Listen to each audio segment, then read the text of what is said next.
Our concluding moments with Aliyu Audu and Garba Ibrahim on the allegations against the Secretary to the Government of the Federation, Babachir Lawal. Let's quickly look at some of those things you were trying to highlight before we went on that break. Garba Ibrahim, you also said that just like Shopee in your publication, that political intrigues, corruption and constituency project war are some of the things that you found out. Tell us more on that. Thank you very much, Suleiman. The point we're trying to make on that particular angle, there are two aspects of it. One is coming from the fact that the certain state from the northeast actually made it very clear that they are interested in the government opine, particularly to make sure that all the contracts are to be executed within their own states. They want the funds to be transferred to them. We found out that yes, there was effort made from particularly the Yobe state to own part of the money so that they can now be in charge of the control of that funds and execute the project. And it didn't work out because one of the person, like you said, I shouldn't mention name, I would have mentioned the name. One of the people within the government actually made an appeal that, yeah, in fact, he cited an example that if Shopee was actually given to the state to run it, to execute that, why not also this particular intervention should be treated in that manner? When it was, because one of the officials also told them before us there that no, it's not going to be possible because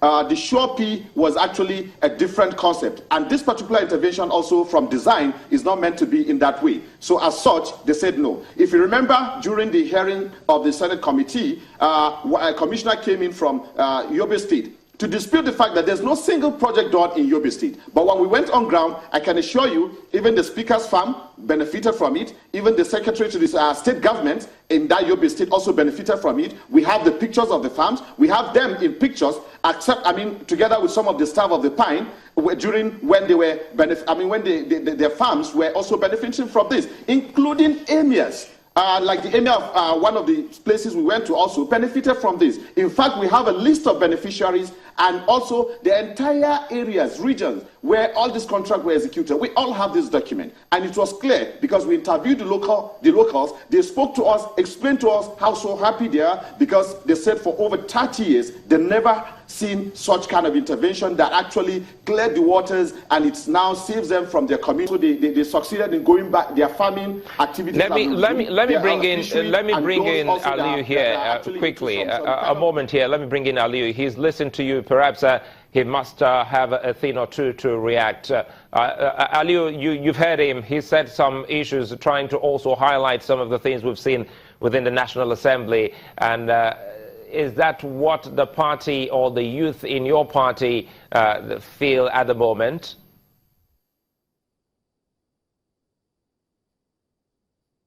Thank you very much, Suleiman. I was going to mention that anyway. This isn't about National Assembly. This isn't about Senator Dino Melai, Senator Bukola Saraki, the President of the Senate. This is about the currency upon which President Muhammadu Buhari got elected into power.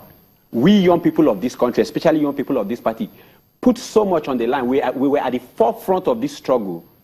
And we did this. We took this to the layman, to the single man out there because of the belief we had and we still have in the integrity of the president.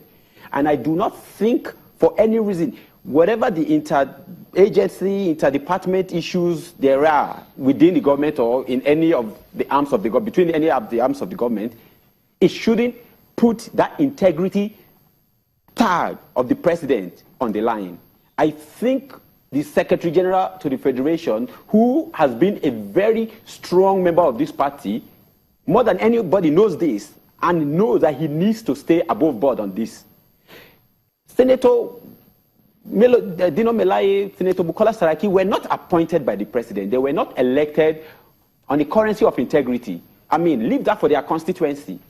What we are saying is anybody as close to the president, Muhammadu Buhari, as the SGF is, should not come in any way close to an issue or a crisis like this. And let's forget emotions or forget what is happening between the Senate and the executive. Let's concentrate on the facts before us.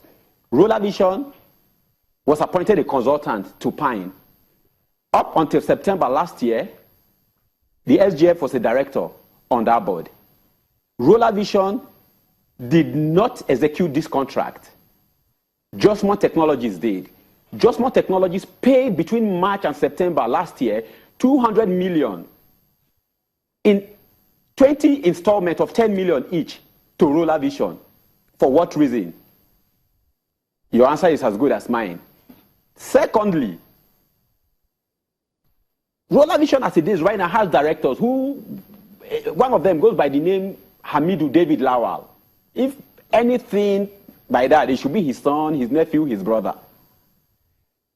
I don't know too much about law, but my basic understanding of law shows that that is still a violation of the oath he took, except he can step aside and prove to us and prove to Nigerians that we APC have not shortchanged the Nigerian with the integrity tag of the president. Let me bring in Garba Ibrahim so that we can wrap this up. You've heard Aliyu on this. He's still on one thing. In all of this, they still think that the SGF should step aside, and he thinks that this is away from politics. In closing now, tell us what you think this or how this should go in the year 2017.